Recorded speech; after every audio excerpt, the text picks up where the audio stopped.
Si quieres descubrir el valor de las ciencias de la computación en el desarrollo de los niños y jóvenes, no te puedes perder Día Cero. Día Cero. Todos los jueves a las 18 horas, junto a Belén Bernstein y sus invitados. Día Cero.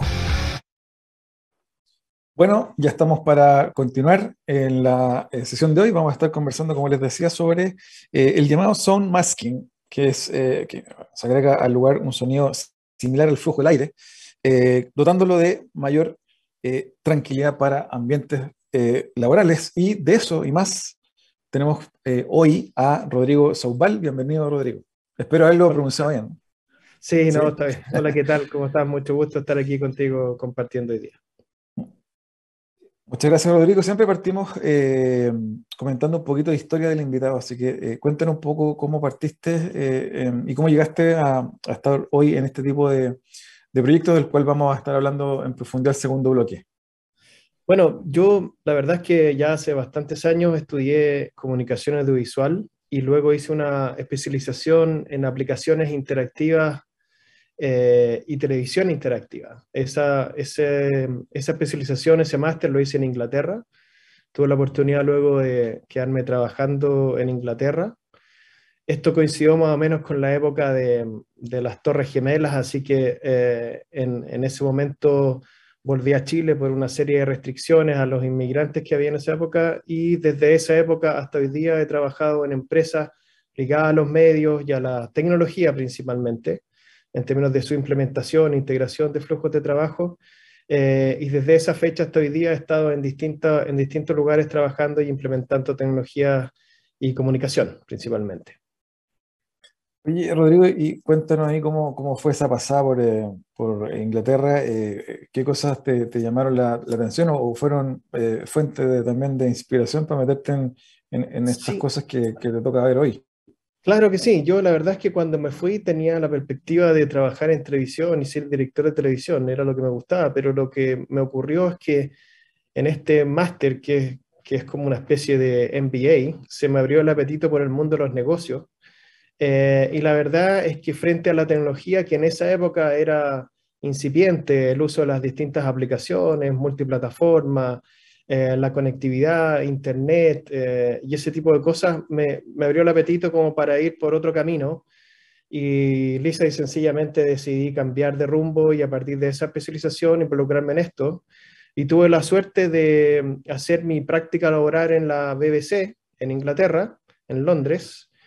Y a la semana de que estaba haciendo la práctica me contrataron y pasé a formar parte del departamento de noticias y una de mis labores fue armar la primera plataforma interactiva de la BBC para integrar distintos departamentos de noticias y específicamente me tocó trabajar con sistemas de noticias para niños, entretenimiento y noticias para niños. Y toda esa plataforma interactiva, las bases fundacionales de la que fue después la BBC o BBC Interactive, fue la que me tocó a mí gestar desde sus orígenes. Y hay una experiencia riquísima que te cambia la perspectiva, por supuesto.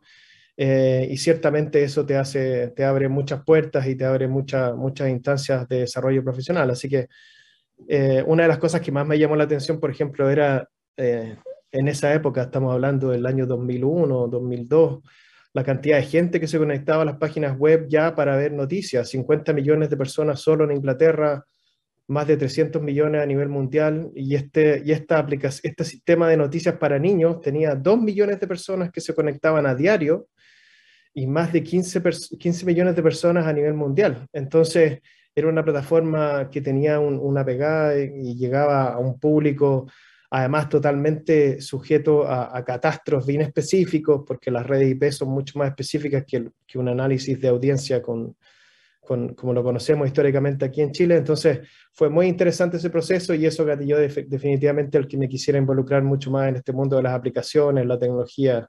Así que ahí surge un poquito este giro laboral en mi carrera. Oye, Rodrigo, y cuéntanos un poquito también para entender cómo te metes en estos temas del cual vamos a hablar hoy en el segundo bloque. ¿Cómo surge esta iniciativa, este proyecto, este negocio en el que te metiste hoy? ¿Cómo fueron esos primeros pasos para meterte en esto? Bueno, lo que ocurre es que la pandemia en general provocó un remesón de escala global y lo que se buscó fue, bueno, esta pandemia, claro, va a traer desafíos durante la pandemia, pero ¿qué va a pasar en el momento de la pospandemia? ¿Cómo vamos a volver a una normalidad? ¿Y qué vamos a entender por normalidad? Y ocurrió, y creo que yo soy padre y también le debe haber pasado a mucha gente que estando en su casa, el concepto de vida familiar y la tranquilidad con la que se vivió a diario en su casa, en ambientes mucho más calmados, sin esta vorágine del día a día que supone el trabajo, el correr, ir a ver clientes, generó también cambio y generó una nueva instancia de entender y comprender el trabajo. Y lo que se buscó entonces fue en soluciones que nos permitieran llegar a una instancia en que a la vuelta de esta normalidad, cómo íbamos a enfrentar de mejor manera las condiciones de trabajo que nos iban a ofrecer las empresas en las que trabajábamos y cómo podíamos nosotros contribuir a un bienestar y tratar de mantener ese bienestar. Entonces así surge la búsqueda de soluciones y nos encontramos con esta que nos pareció muy interesante porque busca varias cosas. Primero, la paz espiritual de todas las personas. A nosotros nos ha pasado que estamos en ciertos lugares con mucho ruido, no nos podemos concentrar, no podemos funcionar normalmente. Esa es una de las cosas que esto hace.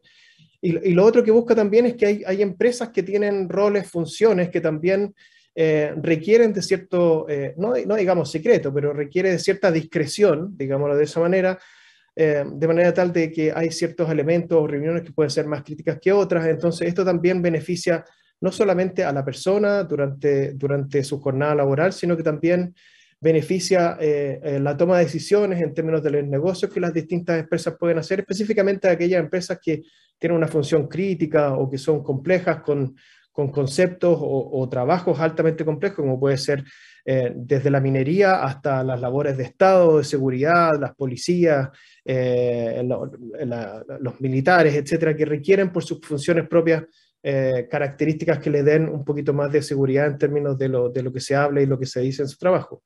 Y esto no es nuevo, porque hay empresas que requieren por defecto y por lo que es su propio giro, tratar ciertos temas con muchísima discreción. Entonces, encontramos tecnologías que nos permitían sustentar, por una parte, al trabajador, darle mejores condiciones de trabajo, y por otra parte, potenciar también el negocio y su operación diaria. En el fondo es como, era un win-win para ambos sentidos y esto hizo mucho sentido en todos los lugares.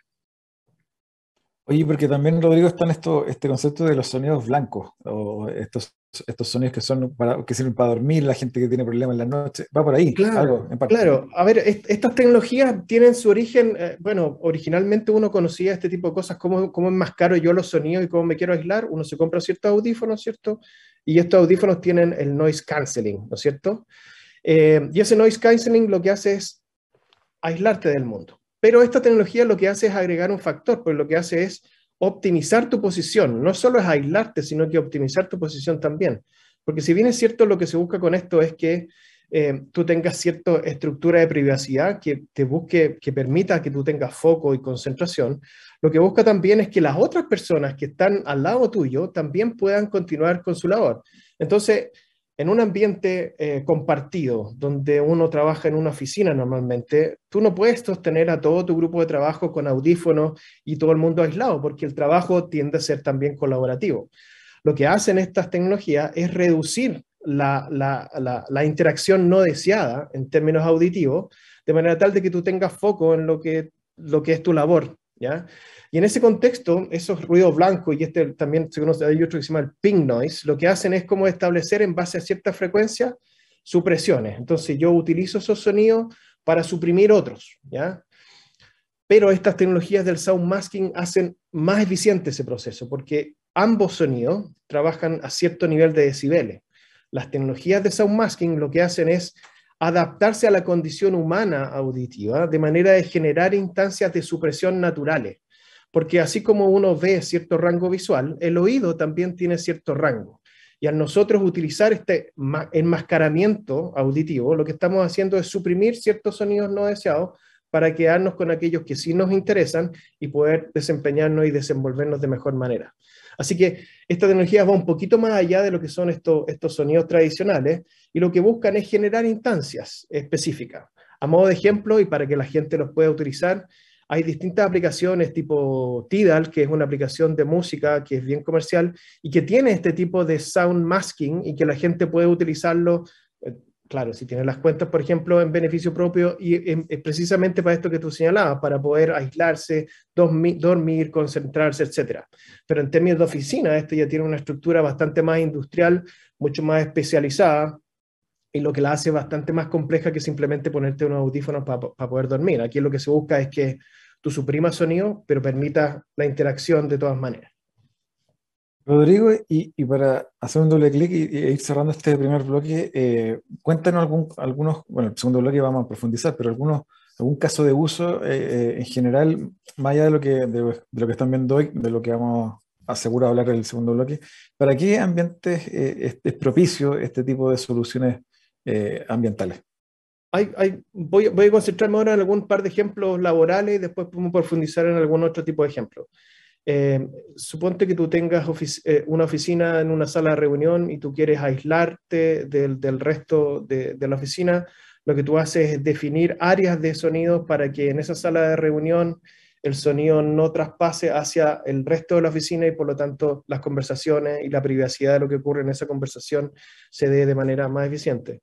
Y en un espacio abierto de trabajo, tú podrías también aislar ciertas zonas de la oficina para que los distintos cubículos de trabajo o espacios de trabajo de cada una de las personas puedan estar optimizados de manera tal de que quien está frente a un computador, está haciendo una labor, se pueda concentrar en esto sin que la conversación que está a 2, 3, 4 metros al lado tuyo incida directamente en lo que tú estás haciendo, optimizando la concentración. Esos son como algunos ejemplos bien básicos que podemos profundizar después en mayor detalle.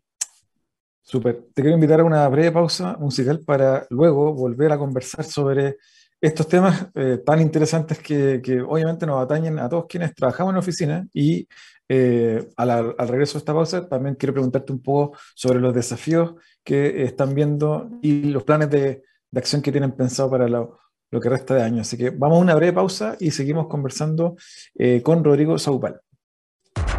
Te invitamos a conocer el destacado rol central de la educación técnica profesional en Chile, sus innovaciones, desarrollos y el importante impacto que genera en las personas y los territorios. Cada jueves, 17 horas, junto a Elizabeth Zapata, solo en divoxradio.com.